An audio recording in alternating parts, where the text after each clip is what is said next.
나더러 주여 주여 하는 자마다 다 천국에 들어갈 것이 아니요 다만 하늘에 계신 내 아버지의 뜻대로 행하는 자라야 들어가리라. 그날에 많은 사람이 나더러 이르되 주여 주여 우리가 주의 이름으로 선지자 노릇하며 주의 이름으로 귀신을 쫓아내며 주의 이름으로 많은 권능을 행하지 아니하였나이까 하리니 그때 내가 그들에게 밝히 말하되 내가 너희를 도무지 알지 못하니 불법을 행하는 자들아 내게서 떠나가라 하리라. 그러므로 누구든지 나의 말을 듣고 행하는 자는 그 길 반석 위에 지은 지혜로운 사람 같으리니 비가 내리고 장수가 나고 바람이 불어 그 집에 부딪히되 무너지지 아니하나니 이는 주초를 반석 위에 놓은 까닭이요 나의 말을 듣고 행하지 아니하는 자는 그 집을 모래 위에 지은 어리석은 사람 같으리니 비가 내리고 장수가 나고 바람이 불어 그 집이 부딪힘에 무너져 그 무너짐이 심하니라. 아멘. 아멘. 예, 우리는 이 땅에 사는 동안에 하나님의 말씀을 귀담아 듣지 않으면, 온 마음으로 받지 않으면 성공하는 인생을 살 수가 없습니다. 아멘. 천지를 만드신 하나님이 하시는 말씀이 내 마음에 아멘, 아멘 하고 이렇게 받아야 그 삶이 이 땅에서도 존귀한 삶을 살게 되고 또 영원한 천국에 들어가게 되는 줄 믿습니다. 아멘. 하나님을 믿지도 않고 예수님을 내 마음의 하나님으로 모시지도 않고 또 그의 말씀을 마음의 기쁨으로 이렇게 받지도 않으면 그 인생은 분명하게 예언할 수 있어요. 아, 끝났다. 저 사람은 불쌍한 사람이 되고 만다. 이렇게 내가 예언할 수 있습니다. 이건 100% 맞는 예언입니다. 아멘. 지난주에 우리 신문 방송에서도 떠들썩했던 사건이 있었죠.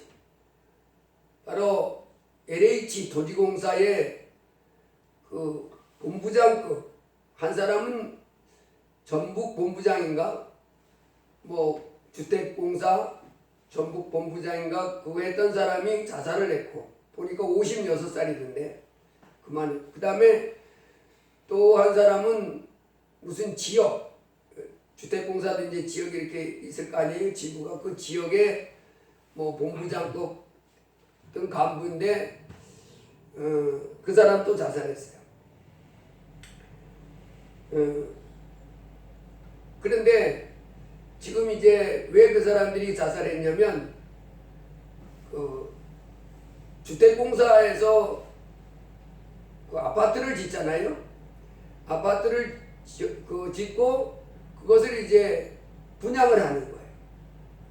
그런데 이 사람들이 이제 아파트를 짓다 보니까 그 주택공사에서 땅을 사가지고 아파트를 어디에다 지을까 이렇게 땅을 사가지고 거기서 이제 원래 땅 주인에게서부터 땅을 사잖아요. 땅을 사고 그리고 그 자리에다가 아파트를 세워서 이제 분양을 하는 과정에서 이 사람들이 땅을 어느 땅을 사가지고 어디에다가 아파트를 지을 것인가라고 하는 정보를 미리 아는 거예요. 그것을 담당하는 무슨 국토부나 어디까지는 잘 모르겠지만 어쨌든 국토부나 또 시청이나 이런 데서 어느 땅을 어디에다가 새로운 아파트를 만들고 어느 도시에다가 새로운 지역에다가 새로운 도시를 만들까 하는 계획을 하잖아요. 그런데 이 사람들이 일반인들은 전혀 모르는 거예요. 지금 볼 때는 그 땅값이 이제 그 평당 100만 원 한다 그러면 그곳에 그 땅이 이제 아파트 지을 신도시가 된다 그러면 갑자기 땅값이 어떻게 되냐면 1000만 원으로 뛰어버리는 거예요. 그러니까 이 사람들이 그 아파트를 지을 것을 미리 결정하고 계획하는 사람들이 시청과 토지공사한테 그 정보를 먼저 알잖아요. 그러니까 땅 100만 원 됐을 때 사놓는 거예요. 사놨다가 이제 아파트가 들어선다는 계획이 발표가 되면 땅값이 갑자기 올라가니까 그때 파는 거예요. 그래서 일반인들은 전혀 알지 못하는 그 정보를 받아서 그 벼락부자가 되는 겁니다. 그래서 이제 이 사건이 터진 겁니다. 전국의 LH토지공사와 그 아파트를 짓기를 장소를 설정하는 시나 뭐 국토부에 있는 사람들이 그 정보를 먼저 가지고는 아직 땅값이 안 올랐을 때 그때 사는 거예요. 그리고는 갑자기 부자가 되는 겁니다. 이 사건이 터지다 보니까 처음에는 그 토지공사에 있는 그 토지공사 직원들만 들어가서 글을 쓸 수 있는 그런 뭐라 그러지요? 뭐 그런 카톡방 비슷한 게 있나 봐요. 외부인들은 거기에 못 들어가고. 근데 이제 그 사람들이 그 주택공사에서 그런 일이 터졌다 그러니까 처음에는 이 사람들이 막 그 자기네 토지공사 그 직원들만 들어가는 카톡방에다가 비난의 글을 올린 거예요. 우리 주택공사 다니는 사람들은 엄청난 경쟁력을 뚫고 여기 들어와서 그 이런 혜택을 받는 곳인데 공부 안 해서 실력이 없어서 못 들어와 놓고 왜 시기냐. 또 그렇게 막 글을 올린 사람도 있고 무슨 그 주택공사 사무실이 무슨 뭐 28층에 광화문 게 28층인가 있나 본데 밑에서 이제 시민들이 와가지고 데모를 막 하니까 이들이 아무리 떠들어봐도 한 달, 두 달만 지나가면 냄비 같은 근성이라 다 없어지는 거예요. 그리고 여기는 28층이라 거기서 아무리 떠들어도 여기는 뭐 아무렇지도 않아. 잠만 잘하고 아주 꿀잼인가 뭐 이렇게 막 비아냥트는 그런 글을 이제 막 올렸어요. 그러니까 시민들이 그걸 또 이제 찾아내가지고 막 갑자기 열받아가지고 이제 또 가뜩이나 화났는데 미리 정보를 가지고 아니 그곳에서 땅 투기를 하는 거야. 그 정보를 가지고 있는 공무원이 땅을 사서 돈을 받고 또 국토부 공무원이 그렇게 하고 또 시청 공무원이 그렇게 하고 그 부서인 주택공사 직원이 그렇게 하고 또 그 다음에 또 권력 있는 사람들이 또 그 정보를 미리 파악해가지고 국회의원 힘 있는 사람이 땅에 이러니 이제 서민들은 이제 박탈감에 난리 났잖아요. 이 도둑놈들 막 이렇게 막 했는데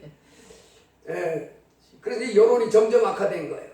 그러다 보니까 그 땅 투기했던 사람들 중에 본부장급 사람이 두 사람 다 56, 한 사람은 58이고 한 사람은 56인가 그런 것 같은데 둘 다 자살했어요. 근데 그 사람들이 또 뭐라고 올려놨냐면 우리가 내 이름으로 투기한 줄 아냐? 차명으로 했다. 차명으로. 니들이 어떻게 찾냐? 차명으로 해. 막 이런 식으로 하면서 막 비아냥거렸습니다. 그러니 막 이제 화가 더 나잖아요. 그래서 이제 샅샅이 찾아내라. 시간이 얼마 걸렸더라도. 그래가지고 그거 다 뺏어라. 막 이렇게 분통을 터뜨리는 가운데 두 사람이 자살을 했습니다. 앞으로 또 얼마나 더 많은 사람이 자살하고 또 감옥 가고 뭐 이런 사건이 또 있을 것 같은데 이제 수사가 계속되면 또 그렇게 될지 또 흐지부지하면 또 도둑놈들 잘 먹고 잘 살아라 그리고 또 말 것인지 그건 모르겠지만 어쨌든 나는 이 사건을 보면서 여러분 토지공사에 있는 사람이나 또 그 담당 그 아파트 신도시를 어디 만들 것인지 아파트를 어디 건축할 것인지 계획하는 시청 공무원이나 국토부 공무원들은 법으로 금지되어 있습니다. 뭐라고 했냐면 그 사전 정보를 이용해서 자기 그걸 위해서 이윤을 하지 못한다. 이게 다 돼 있거든요. 법관들도 마찬가지입니다. 이제 판사나 검사하다가 뭐 이렇게 나와서 변호사 하게 되면 그 사람들도 그 처음에 뭐 규칙이 있어요. 자기가 그 복복을 보던 다음에 뭐 2년인가 얼마 동안은 자기 연구해서 변호사 생활을 못한다. 왜냐하면 이제 그 같은 법원에 있으면 그 연구 자기하고 친한 법관들이 있을 거 아니에요. 가가지고 변호사가 돼가지고 아이고 좀 이렇게 좀 그러면 또 이 변호사 판사들도 또 사람이잖아요. 검사도 사람이고 그러니까 안 되는데 잘못된 걸 잘못했다고 그러고 옳은 걸 옳다 해야 되는데 아이 해줘 그래가지고 옥동에 반 이렇게 할까봐 이제 그런 걸 법으로 막아놓거든요. 근데 이 사람들이 그 외부에 알려지지 않겠다 싶어서 이제 멋들어지게 해먹은 겁니다. 예, 불법을 행해낸 거예요. 불법을 행한 결과가 뭐였냐면 이 사람들은 불법을 행할 때는 좋았지요. 불법을 행해서 그 부당 남들이 갖지 못한 그 정보를 가지고 자기의 그 돈벌이 사용 그걸 인데 쓴 겁니다. 그런데 그게 마침내 불법이 어떻게 됐어요? 드러나니까 그 행복하려고 사실은 불법을 저질렀는데 성공하려고 불법을 저질렀는데 부자가 되려고 불법을 저질렀는데 결국은 뭐 했냐면 이 두 사람 보면 뭐 했어요? 예, 망했어요. 자살한 거예요. 아직 60도 안 되는데 자살하면 그런데 그 사람들을 보니까 그 LH 도지공사에 들어가는 애들이 아주 공부를 많이 해야 들어가는가 보더라고요. 그 경쟁률이 뭐 100몇 대 1. 그래, 그 주택 공사계통에 요즘은 이제 들어가면 공무원 수준이라 거기도 안 잘린다는 거예요. 공무원보다도 어떤 면에서는 그 더 엄격하지 않고 공사니까 덜 이제 제재가 그래서 공무원처럼 신분도 보장돼요. 월급도 많고 그래서 이제 각 공사가 그 아주 뭐 그 젊은 사람들한테 꿈의 직장이다. 꿈의 직장이든 뭔 직장이든 뭘 하지 말아야 되냐면 불법을 저지르는 거예요. 불법을 저지르면 뭐예요? 결국은 망하는 거예요. 여러분 이 세상에 있는 법도 이 세상에 한 나라를 꾸려가기 위해서도 법을 만들어 놓고 그 법을 어기면 이렇게 망하는데 이 천지를 만드신 하나님이 전지전능한 하나님 창조주 하나님의 법을 어기면 어떻게 되겠어요? 똑같은 결과가 나타나요. 그래서 하나님의 법을 따라야 돼요. 하나님의 법을 어기면 망하는 거예요. 하나님의 법을 어기는 걸 우리는 뭐라 그러냐면 죄다. 죄는 불법이다. 그래서 이제 우리가 이 땅에 사는 동안에 세상의 법 그렇게 뭐 토지 무슨 법 쭉 있지만은 우리는 그보다도 먼저 무슨 법을 마음에 새겨야 되냐면 하나님의 법을 지켜야 돼. 하나님의 법을 지키면 그 다음에는 하나님이 다 책임을 져요. 왜냐면 온 천지를 다스리시는 분이 하나님이에요. 그래서 오늘 하나님도 뭐라 그러냐면 천국에 들어갈 줄 알았던 사람들도 주님이 뭐라 그러냐면 내가 너희를 도무지 알지 못하니 불법을 행하는 자들아 내게서 떠나가라. 하나님의 법을 안 지키는 거예요. 무법천지, 무법자. 예수님을 믿는다 그러면서도 무법자입니다. 하나님의 법이 뭔데? 이러고 있습니다. 그러니 뭐 이거는 시작부터 절단나는 거예요. 하나님의 법을 알아야 돼요? 몰라야 돼요? 환하게 알아야지. 환하게 알고 있어야 내가 그 법을 따라가지. 우리 어떤 목사님처럼 서울에 자가용 가져와가지고 그 버스 전용 차로로 신나게 달려갔다고 그랬잖아요. 대전에 있는 법하고 서울에 그 버스 전용 차로 법이 좀 다르다고 그랬잖아요. 대전은 아침 저녁 출퇴근 시간만 지키면 돼요. 그것도 월요일부터 금요일까지. 근데 서울은 차가 많다 보니까 대전보다 많다 보니까 출퇴근 시간만 적용되는 것이 아니라 하루 종일 적용되는. 그걸 모르고 다 그걸 몰라가지고 전용차선으로 낮이니까 대전만 생각하고 신나게 갔다 왔더니 딱지가 5개인가 6개인가 날아왔더라. 예, 그러면서 딱지 보내면서 그럽니다. 딱지 3만원짜리 서울 한번 갔다 오려면 그때 돈이 많이 들었는데 딱지까지 한 4-5개 맞춰 놓으면 얼마나 마음이 아프겠어요. 거기다가 벌점까지 뭐. 그래서 법을 몰랐다는 소용이 없고 날마다 하나님의 법을 마음에 새기고 그 법을 따라갈 때 이 땅에서도 승리하며 또 하나님께서 주시는 그 은혜 가운데 승리하게 될 줄로 믿습니다. 시편 121편에 보면 내가 산을 향하여 눈을 들이라 나의 도움이 어디서 올까? 나의 도움은 천지를 지으신 여호와의 소로다. 예수님 믿는 사람들, 즉 예수님은 하늘나라에서부터 이 땅에 우리의 죄를 해결해 주러 오신 구세주십니다. 예수님이 왜 오셨느냐? 우리 죄를 해결해 주러 죽어주러 오신, 제물로 죽어주러 오신 대속제물이십니다. 아멘. 그래서 예수님은 인자에 온 것은 섬김을 받으려 함이 아니라 도리어 섬기려 하고 자기 목숨을 많은 사람의 대속물로 주려 함이니라. 대속물은 내가 지은 죄를 내가 책임져야 되는데, 구약에 보면 나와 있잖아요. 내가 지은 죄를 내가 책임져야 되는데 하나님께서 그 사람의 죄를 씻어주는 방법을 뭐냐면 그 사람의 죄를 위해서 죽는 제물을 택하라 그랬어요. 아멘. 양이나 염소나 송아지. 그래서 그 사람이 죄를 졌을 때는 그 죄에 대해서 벌받지 않으려면 어떻게 해야 되냐면, 죄를 용서받으려면 제물을 끌고 오라 그랬지. 아멘. 건강한 양, 흠없는 양, 염소, 소 그런 걸 이렇게 끌고 와서 안수하고, 그리고 그것을 잡아서 그 제물의 피를 하나님의 제단에다가 뿌리고 바르고 제물을 불태워 죽일 때, 그럴 때 그 제물이 죽어줌으로 인해서, 내 죄를 대신해서 죽어줌으로 인해서 그 사람 죄가 다 씻겨지는 복을 하나님이 주셨어요. 아멘. 그걸 가지고 바로 뭐라 그러냐면 그 사람 죄를 대신해서 죽어주는 제물을 대속물. 대속물이라 그랬습니다. 근데 예수님이 바로 우리가 하나님 앞에 지은 죄를 씻어주기 위해서 오신 대속물이세요. 그래서 우리가 지은 죄는, 내가 지은 죄는 내가 책임져야 되는 게 맞잖아요. 아멘. 그런데 하나님께서는 내가 지은 죄를 예수님에게 다 물은 거예요. 예수님에게 죄를, 마치 짐승에게 죄를 뒤집어 씌운 것처럼 예수님에게 죄를 뒤집어 써서 죽어서 우리 죄가 하나님 앞에서 하나도 없는 사람처럼 이렇게 만들어 주신 분이 예수님이십니다. 아멘. 그래서 이 천지 만물을 만드신 하나님 앞에, 이 땅에서 우리가 전능한 하나님 앞에 죄 없는 사람이 없잖아요.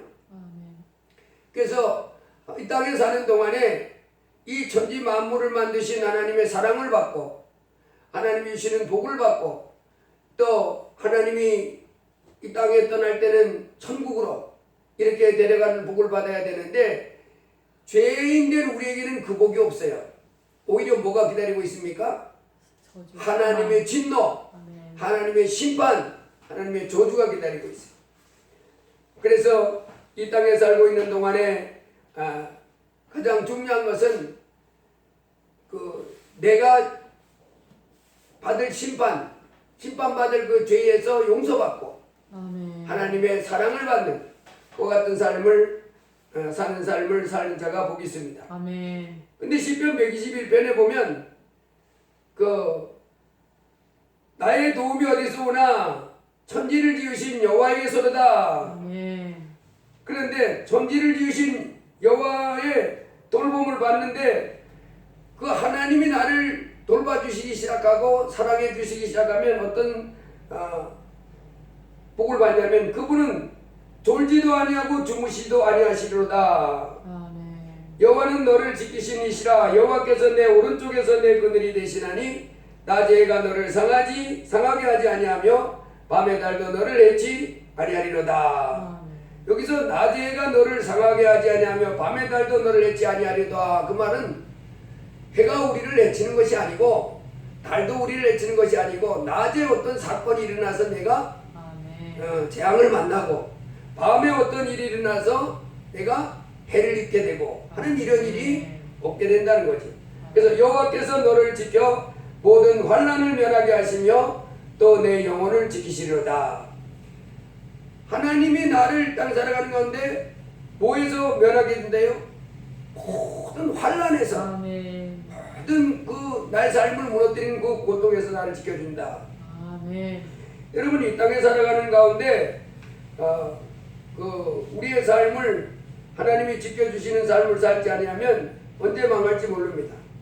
2011년 3월 11일 14시 46분, 지금부터 약 한 10년 전이잖아요. 2011년 일본 동남동 쪽 일본 북동쪽, 북동부 아래에서 일어났던 큰 지진이 일어났죠. 지진 해일. 그 사건으로 인해 가지고 그 사망자가 15,895명, 그 다음에 실종자가 2,539명, 그 다음에 건물 그 붕괴와 파괴가 40만 채. 그래서 어마어마한 재앙을 당했는데, 이 일본은 그 지진에 대한 예측 시스템이 아주 잘 돼 있다고 그래요. 하도 지진이 많이 나다 보니까. 그래서 지진 예측 시스템이 아주 잘 돼 있는 나라가 일본인데, 2011년 3월 11일 오후 2시에 일어났던 이 일본 그 동북쪽 나타난 그 지진은 그 지진 규모가 강도가 그 진앙지에서는 9.0에서 9.1이라네. 그래서 일본에 났던 지진 중에서 이제 그 진앙지를 중심으로 할 때는 최고로 큰 그런 지진이 났는데, 이때 이와테현 미야코시, 그러니까 이 지진이 이 바닷가에서부터 내륙으로 10km 지점에 미와이현 오사카리 반도에서 130km 지점에, 그러니까 일본이 이렇게 돼 있잖아요. 근데 북쪽에 있는 북동쪽에 있는 거기서부터 바다 쪽으로 130km 지점에서 일어난 거예요. 바다 쪽으로 130km 가서 일어난, 130km면 거리가 꽤 되잖아요. 그래도 130km 떨어진 지점에, 그것도 바닷속 그 24km 지점에서, 바닷속 24km 지점에 일본 동쪽에 안에서부터 130km 떨어진 바닷속 24km에서 지진이 일어나. 지진이 일어나서 확 올라오면서 바닷물을 이제 뿜어올린 거예요. 그래서 이제 해일이 덮쳤는데, 이와테현 미야코시에서는 이 해일이 얼마고 하냐, 높이가 40.5m가 덮쳤다는. 평상시보다 40.5m면 어마어마하잖아요. 그야말로 산이 덮친 산, 바닷물 산이 덮친 거예요. 그래서 미야코시에는 4.5m 해일이 덮치고, 미야기현 센다이시에는 이 바다에서부터 10km 지점까지, 내륙으로 10km 지점까지 이제 해일이 덮쳤다. 10km면 엄청나잖아요. 그래서 그 큰 지진으로 일어나서 엄청난 피해를 봤었고, 그런데 그렇게 지진 예측 시스템이 잘 되어 있는 일본이 이때는 이런 큰 지진이 난다는 걸 몰랐다는 거예요. 이렇게 큰 지진이 났는데, 그냥 지진이 났는데 뭐 그냥 약하게 났을 것이다, 이렇게 예측했다는 거예요. 그런데 막 어마어마한 지진이 몰려나가지고 이렇게 그 원자력 발전, 후쿠시마 원자력인가요? 후쿠시마인가? 원자력 발전소도 막 고장나고 그랬잖아요. 그 대형 이 일본 지진뿐만 아니라 2004년엔 인도네시아의 반다 아체에서도 지진 났는데, 이때는 2004년 12월 26일에 했던 인도네시아 지진 반다 아체 중심으로 피해를 받은 이 지진에는 이 사람들이 예측을 했대요. 예보를 했대. 지진이 일어났습니다. 대피하시기 바랍니다. 그런데 30분 만에 해제했답니다. 지진이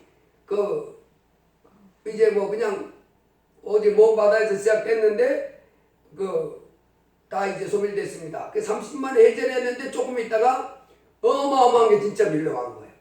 그래가지고 인도네시아를 중심으로 한 연안국들이 14개국의 피해를 봤는데, 지금까지 확인된 피해는 23만 명이고, 아마 28만 명까지, 23만에서 28만 명이 죽음을 당한 것으로 알고 있고, 인도네시아 반다아체가 휴양지인데, 한국 사람도 거기 놀러 갔다가 결혼식 신혼여행 갔다가 죽은 사람 뭐 이렇게 아주 한 20명이 이렇게 죽은 걸로 나왔어요. 그런데 이 사람들에게 동일본 지진에서도 그렇고, 2011년 동일본 지진에도 그렇고, 2004년 인도네시아 반다아체에서 일어난 지진에도 그렇고, 그 큰 지진이 났으니까 대피하세요. 그랬을 때는 어떻게 해야 됩니까? 도망가야죠. 그냥 도망가야지요. 이건 뭐 50m 해일이 밀려오고 특별히 인도네시아 반도하체에서도 그 해일 평균 높이가 15m에서 30m였다는 어마어마하잖아요. 이런 게 있다 보면 해변가에 있는 사람은 어떻게 해요? 죽어라고 뛰어야 돼. 그 어떤 사람들은 그 딱 있는데 지진은 이게 움직였을 뿐 아니에요. 그래서 이제 그걸 느껴본 사람들은 지진다 알고 그냥 뛰었다는 거예요. 산으로 팍 뭐야 이게 막 우르르 하면서 그래서 혹시 해일이 밀려올지도 모르고 예보도 안 받았으면서 그래서 자기는 막 오토바이 타고 그냥 막 산 쪽으로 막 달렸는데 다른 사람들은 뭐요 하다가 그냥 죽었는데 그래서 이 동일본 지진에도 그렇고 인도네시아 반도하체에 있는 지진도 그렇고 지진이 났다 해일이 났다 그러면 그 내가 여기서 꾸물거리다가는 죽는다는 사실을 알고 뭐 해야 됩니까? 도망쳐야죠. 모든 걸 내려놓고 뭐 해야 돼요? 도망쳐야 되는 거예요. 아멘. 높은 곳으로 해일이 와도 근데 가까이에서는 높을 뭐 30m 이렇게 되는데 그런 거 더 높이 올라가야 되니까 그 무조건 뛰어야 됩니다. 높은 곳으로. 그래서 우리가 이 땅에 살아가는 동안에 이런 지진보다도 더 큰 그 엄청난 재앙이 남아있는데 하나님 뭐라 그러냐면 인자의 임함도 이러하리라 그럽니다. 예수님이. 아멘. 마태복음 24장에 보면 인자의 임함도 그러하리라. 노아 때와 같이 인자의 임함도 그러하리라. 홍수전에 노아가 방주에 들어가던 날까지 사람들이 먹고 마시고 장가들고 시집가고 있으면서 홍수가 나서 그들을 다 멸하기까지 깨닫지 못했다 했으니 인자의 임함도 이와 같으리라. 그때 두 사람이 밭에 있으면 한 사람은 내려가고 한 사람은 버려둠을 당할 것이요 두 사람이 맷돌질을 하고 있으면 한 사람은 내려가고 한 사람은 버려둠을 당할 것이니라. 그러므로 깨어있으라. 어느 날에 너희 주가 임하는지 너희가 알지 못함이니라. 이러므로 너희도 준비하고 있으라. 생각하지 않은 때에 인자가 오리라. 지진이 온다. 바닷가에 사는 사람들. 그럼 어떻게 해야 돼요? 지진이 일어났다. 해일이 몰려온다. 그러면 어떻게 해요? 무조건 뛰어야 돼. 다 내려놓고. 해일에 덮치기를 당하지 않으려면. 그래서 망하지 않으려면 뛰어야 됩니다. 이제 우리 주님은 베드로후서에 보면 노아 때는 물로 세상을 멸했지만은 장차 이 세상은 불로 멸한다고 그랬어요. 아멘. 불로 멸해서 지구도 불타 없어지고 하늘도 떠나간다고 그랬습니다. 그때 이제 그때는 이 지구상의 사람들이 모든 사람이 다 지진의 일로 망하는 것처럼 망할 텐데 그리고 예수님을 알지 못한 채 망한다면 그 육체가 망하는 것만 끝이 아니고 어디까지 갑니까? 지옥에까지 가는 거예요. 그야말로 재앙이지 재앙. 재앙일 텐데 그날을 위해서 우리는 뭐하라고 주님 말하냐면 깨어있으라 이러면 준비하고 있으라 그럽니다. 그래서 이제 우리 하나님의 자녀들은 이 땅에 사는 동안에 뭐하고 있어야 됩니까? 예, 주님 말씀대로 깨어 있어야 될 줄로 믿습니다. 준비하고 있어야 될 줄로 믿습니다. 베드로후서 3장에서부터 시작되는 그 주님의 경고. 우리는 지진 날 때 예보를 잘 들었어야 됐잖아요. 1시간 전에만 예보했다고 그러면 동일본 지진에도 그렇고 그 인도네시아 반도하체에서도 그렇고 1시간 전에 예보만 들었다 그러면 어떻게 됐겠어요? 살려고 하는 사람 다 살았겠지. 도망가서 살았을 건데 그때는 미치 공교가 못 됐어요. 근데 우리 하나님은 지금 우리에게 뭐를 말해주냐면 일본의 동일본 지진 때보다도 해일보다도 인도네시아 반도하체보다도 더 큰 뭐예요? 재앙의 날이 다가온다는 그 재앙의 날을 위해서 뭐하라고 얘기합니까? 준비하라. 깨어있으라 이렇게 말합니다. 그래서 그 주의 날이 도적같이 오리니 도적같이 올 텐데 깨어있어 준비하고 있다가 그 재앙의 날에서부터 뭐 받는 사람이 되라고 하냐면 보호가 재앙에서부터 보호받는 사람이 되라 이렇게. 그러면서 거룩한 행실과 경건함으로 하나님의 날이 임하기를 바라보고 간절히 사모하라. 14절에는 베드로서 3장 14절에는 주 앞에서 점도 없고 흠도 없이 평강 가운데 나타나기를 힘쓰라. 그 17절에는 무부반 자들의 미혹에 이끌려 너희 굳센 데서 떨어질까 삼가라. 그리고 18절 구주 예수 그리스도의 은혜와 저를 아는 지식에서 자라가라 이렇게 하십니다. 이제 우리가 이 땅에 사는 동안에 그 하나님의 말씀을 마음에 아주 깊이 받아들여야 됩니다. 아멘. 일본의 동북부에서 일어난 지진해일 때, 인도네시아 반다체에 난 지진해일 때, 그 경보방송을 미리 잘 해줬고, 그것을 잘 들은 사람이라면 어떻게 됐겠어요? 물론 집이나 재산 같은 것은 피해를 봤을 수 있겠지만은, 그러나 자기 목숨은 살렸을 것인데, 이제 우리 하나님이 장차 세상을 불사르기 위하여 간주하신 바 된 이것들을 심판의 날, 멸망의 날 깨어있지 못하고 준비하지 않으면 우리 주님 때 뭐 한다는 거예요? 버립니다. 망한다는 거예요. 아멘. 그래서 이제 우리로 잘 준비하고 있다가 그 재앙에서 피하라고 이렇게 말씀하십니다. 아멘. 마태복음 24장에 사람들이 뭐 한다고 그랬냐면 홍수전에 노아가 방주에 들어가던 날까지 사람들이 먹고 마시고 장가들고 시집가고 있으면서 홍수가 나서 그들을 다 멸하기까지 깨닫지 못하였으니. 일본에서도 지진 날 때 지진이 해일이 과표 왔는데도 해변가에서 미역줄기 놔두고 있고 그 뭐 집안 살림살이 하고 있으면 어떻게 되는 거예요? 망해요. 망하는 거잖아요. 아멘. 그런데 노아 홍수 때도 사람들이 그랬다는 거예요. 아멘. 지금 하나님이 물론 심판할 때가 가까웠는데 시집가고 장가가고 먹고 마시고 뭐 이런 일들은 열심히 하는데 하나님의 말씀에는 뭐 했어요? 무관심. 무관심했어요. 그러다 보니까 망했다. 그런데 예수님이 오실 때도 마찬가지. 마찬가지라는 거예요. 사람들은 하나님의 말씀에 지금 귀를 안 기울이는 거예요. 하나님의 경고하심에 귀를 안 기울인다는 거예요. 그러나 살기를 원하는 사람은 어떻게 해야 돼요? 하나님의 경고를 받고 아멘. 하나님의 경고를 받고 노아가 그 아들과 며느리를 데리고 방주를 힘써 만드는 것처럼 아멘. 이제 우리 하나님의 말씀을 듣고 힘써서 방주를 예비하는 노아 가족처럼 우리도 힘써서 구원을 위해서 힘써야 될 줄로 믿습니다. 아멘. 그래서 우리가 주님 오실 날을 준비하고 힘써야 되는데 잘못 힘쓰는 사람들이 있어요. 1992년 10월 28일